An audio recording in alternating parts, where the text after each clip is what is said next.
जय हिंद जय भारत, जय हिंद जय भारत, जय हिंद जय भारत। नमस्कार दोस्तों, स्वागत है आप लोगों का हिंदुस्तानी स्पेशल के एक और नए वीडियो में। दोस्तों, एक बहुत बड़ी ब्रेकिंग न्यूज़ आ रही है कि जो अल जजीरा है उसने एक रिपोर्ट छापी है। अगर बात की जाए अल जजीरा की रिपोर्ट के अनुसार, तो दोस्तों अल जजीरा का ये कहना है कि जो भारत है वो एक नेवी एयरबेस तैयार कर रहा है मेरिटियन में। दोस्तों, ये जो मेरिटियन है वो एक आइसलैंड है और वो चाइना को काउंटर करने के लिए बना रहे हैं। दोस्तों, जब चाइना की बात होती है तो कहीं ना कहीं पाकिस्तान उसमें घुस ही जाता है। तो दोस्तों, इस वीडियो में आप लोग देखेंगे कि कैसे जो कमर चीमा है उसका जो ये कहना है कि ये कहीं ना कहीं पाकिस्तान और चीन दोनों को काउंटर करने के लिए है, जिसका जवाब जो हमारे इंडियन पैनलिस्ट हैं उन्होंने बखूबी दिया है। तो वीडियो बहुत ही ज़्यादा इंटरेस्टिंग, तो वीडियो को लास्ट तक देखिएगा। और अगर आपको वीडियो अच्छी लगे तो वीडियो को लाइक और हमारे चैनल हिंदुस्तानी स्पेशल को भी सब्सक्राइब कर लीजिएगा, क्योंकि हम आपके लिए ऐसी वीडियो लाते रहते हैं। तो बिना देरी के वीडियो को स्टार्ट करते हैं। आप लोग वीडियो को देखिए, हम मिलते हैं आपसे वीडियो के लास्ट में।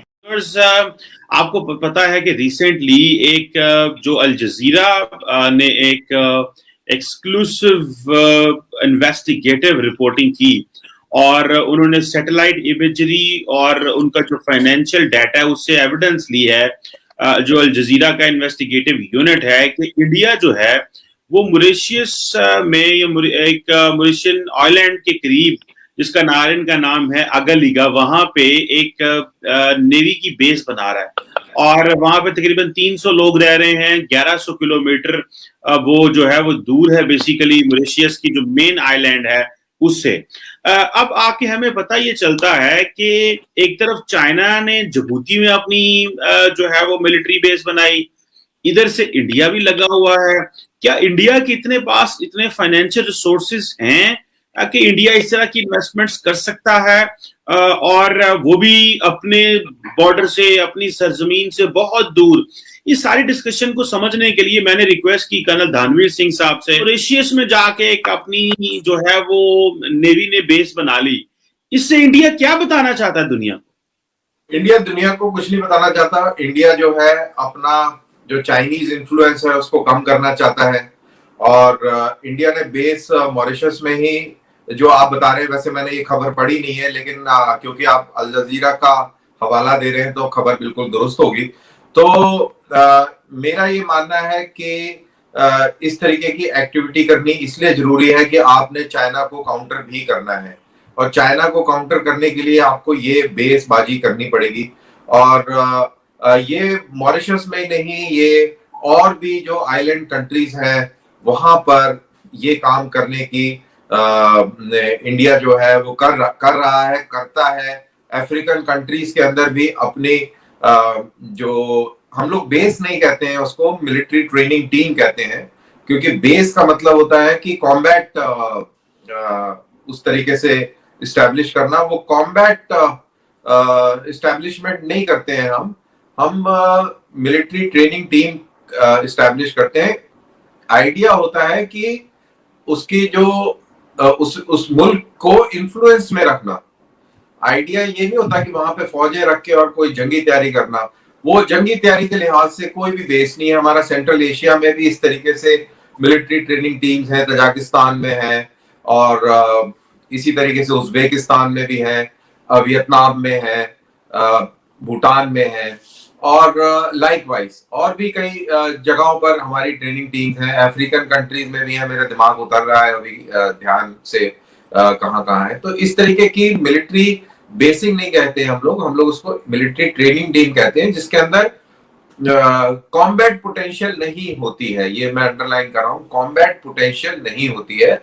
और हम उस मुल्क की आर्मी को ट्रेन करते हैं, उस मुल्क की आर्मी को असला प्रोवाइड करने की जरूरत होती है तो वो करते हैं। इस तरीके का ये कॉन्सेप्ट है हमारा। अच्छा, बिल्कुल ठीक है। अच्छा कल साहब, ये भी बताइएगा, जो ये इंडो पैसिफिक में जो बढ़ते हुए खतरात कह लें आप, या जो जो स्ट्रेटेजिक कंपटीशन जो ग्रेट पावर्स का है, जिसमें इंडिया जो है वो अमेरिका के साथ खड़ा हुआ क्वाड में और चाइना उसके मुकाबले में है, और ये कहा जा रहा है कि जो इंडो पैसिफिक और ये सारा जो इंडियन ओशन है, ये आइंदा आने वाले दिनों में, आइंदा आने वाले कुछ सालों में एक हॉटस्पॉट बनता जा रहा है। तो आप ये कह रहे हैं कि जी ठीक है, ये एक ट्रेनिंग मिशन है और इसके ये है, लेकिन ऑब्वियसली इंडिया बेसिकली अपनी एक स्ट्रेटेजिक कैपेसिटी इनहेंस कर रहा है। और ये भी बताइएगा कि क्या ये इंडिया की तैयारियों में से एक है, क्या आइंदा भी इंडिया इस तरह की कोई बेसिस बना सकता है? और इसको लिंक कीजिएगा इंडिया की फाइनेंशियल पोजीशन के साथ, क्योंकि रिसेंटली जो कोविड में हुआ कि इंडिया को हेल्थ कवरेज ना होने की वजह से, पेंडेमिक है, तो कभी भी नुकसान हो सकता है, दुनिया में कहीं भी कुछ भी हो सकता है। तो इंडिया ने क्या अपने रिसोर्सेस ठीक जगह पे लगा रहा है? इतनी ज्यादा मैसिव मिलिट्री बिल्डअप जो है वो क्या वाकई प्रोपोर्शनल है टुवर्ड्स ह्यूमन सिक्योरिटी, जो कि हम समझते हैं कि हेल्थ और जो बाकी सोशल सिक्योरिटी से अचीव होगा, या कि वो समझता है, इंडियन माइंडसेट ये समझता है कि अब इंडो पैसिफिक में अब इन्वेस्टमेंट करनी ही पड़ेगी और अमेरिका और यूरोप के साथ मिलके एक अलायंस बनाना ही पड़ेगा, इसी से इंडिया का ग्लोबल इमेज बढ़ेगा? देखिए, इंडिया की इकोनॉमी तकरीबन $4 ट्रिलियन की है और चाइना की इकोनॉमी हमसे काफी ज्यादा बड़ी है। तो चाइना का स्केल ऑफ इकोनॉमी के हिसाब से देखा जाए तो वो बहुत आगे है, उसका तो मुकाबला नहीं कर सकते।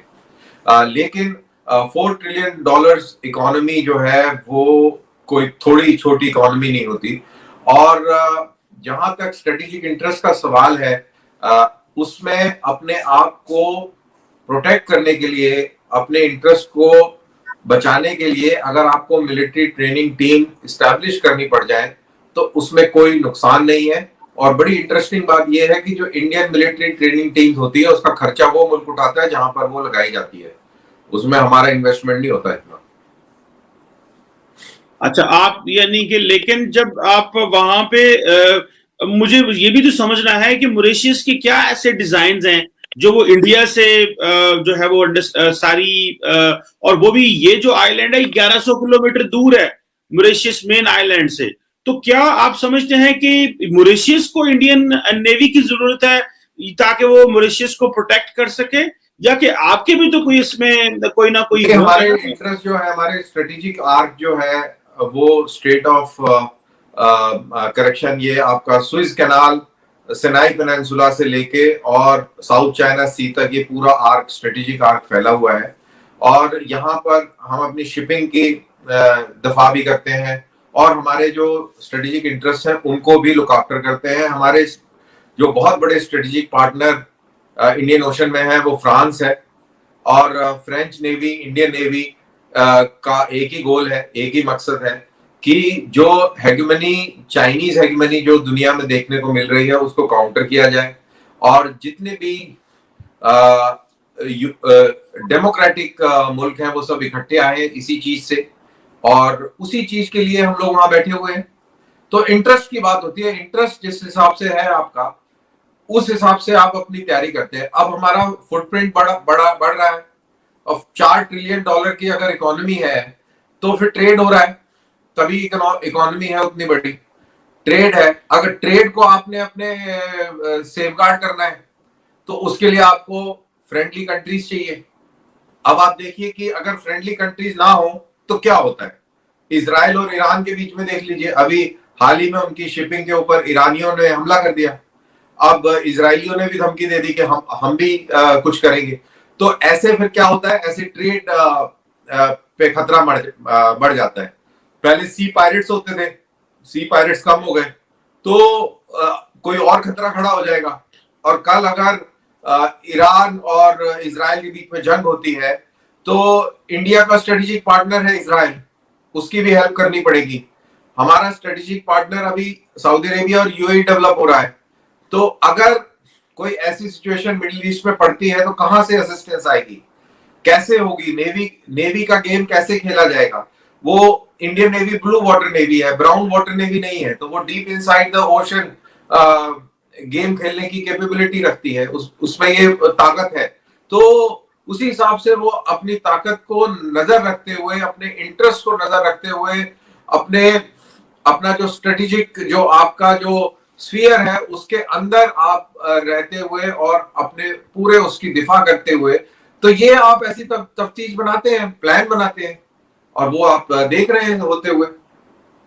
अच्छा कल साहब, एक मिलिट्री के रिलेटेड सवाल है आपसे, क्योंकि आप फौजी हैं, आर्मी से हैं। ये बताइएगा कि क्या आप समझते हैं कि जो इंडिया के जो थ्रेट्स हैं वो पहले नॉर्थ में रहे, ईस्ट में रहे, अब क्या थ्रेट्स बदल रहे हैं? तो क्या अब वो जो इन्वेस्टमेंट आप करते थे कि भाई टैंकों पे इन्वेस्टमेंट हो गई, पाकिस्तान के हवाले से इन्वेस्टमेंट हो गई, या चाइना के साथ चलो लैंड के मामला तो नहीं है, तो क्या अब आप जो नेचर ऑफ थ्रेट है या जो अब ज्यादा इन्वेस्टमेंट होगी वो आर्मी से हटाकर एयरफोर्स और नेवी पे होगी? This is what do you think is a mindset of the Indian strategic thinkers? बिल्कुल, आप बिल्कुल सही कह रहे हैं। अभी जो पूरा फोकस हो गया है, अगर आप देखें जिस तरीके से डेवलपमेंट नेवी के अंदर हो रहे हैं, एयरफोर्स की एसेट बिल्डिंग हो रही है, तो फोकस अभी एयरफोर्स और नेवी के ऊपर है। लार्जर गेम में शामिल है और उसी तरीके से तैयारी भी है।